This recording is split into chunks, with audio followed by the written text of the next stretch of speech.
Hello and welcome to Movie Trailer Rankings. Last week, week 29 of 2022, was such a busy week for movie trailers that it took us an extra couple of days to put this video together. In fact, we're going to break it into two videos so that you can see our review of all 20 trailers that came out last week. Which one was the best? Stick around and find out. We're going to give you our thoughts on each movie and then review and rank each trailer. Be sure to tell us what you think by posting in the comments section and after the video. If you want to watch any of the trailers that we review, just look for the links in the description below.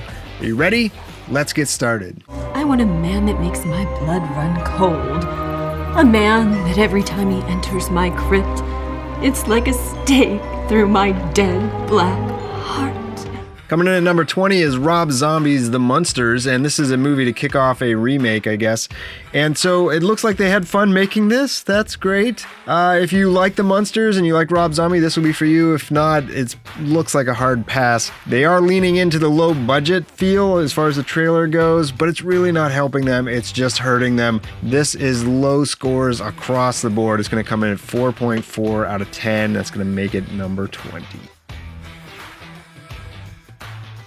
I used to love coming here. So many happy memories. Yeah. This is the place my daughter was taken 6 years ago. You sure know a lot about her. Not everything.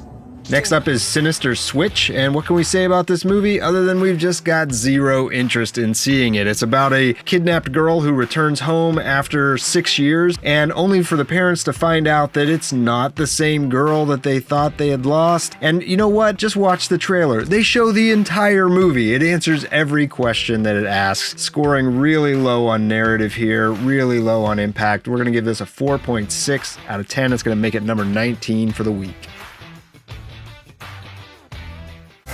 You remember when they used to be better to be older? Well, it doesn't seem all that great. I don't want this weekend to end. Next up is a coming-of-age story called Summering about a group of girls who look like they're going into middle school, turning 13, and apparently that's when the world ends. I didn't remember it being that way when I turned 13, but they are really overplaying the angst here as far as the trailer goes. That's a marketing decision that we're not sure is working for them. They also need to mix up the music here. It feels like they're hitting the same tone throughout the entire trailer. We're going to give this a 5.6 out of 10. That's going to make it number 18 for the week. Getting at? To me, it felt like a performance.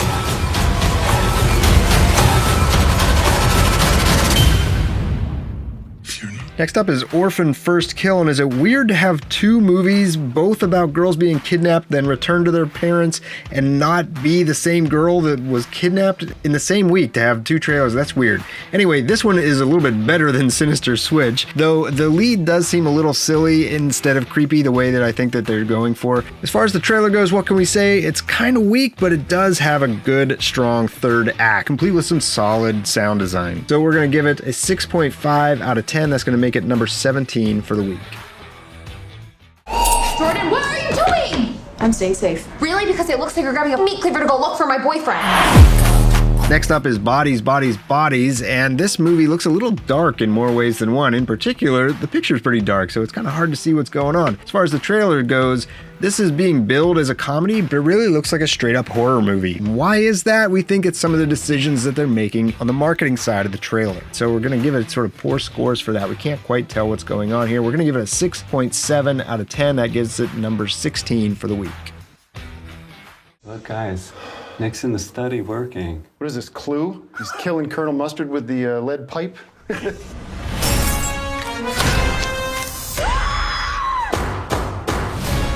Spin Me Around is a story about a woman who wins an all-expenses-paid trip to Florence, Italy. Is it a quirky trailer? Yeah, why not? Is it fun quirky? I don't know. The trailer is technically very well cut, very tight, and the sound design and the music is a lot of fun.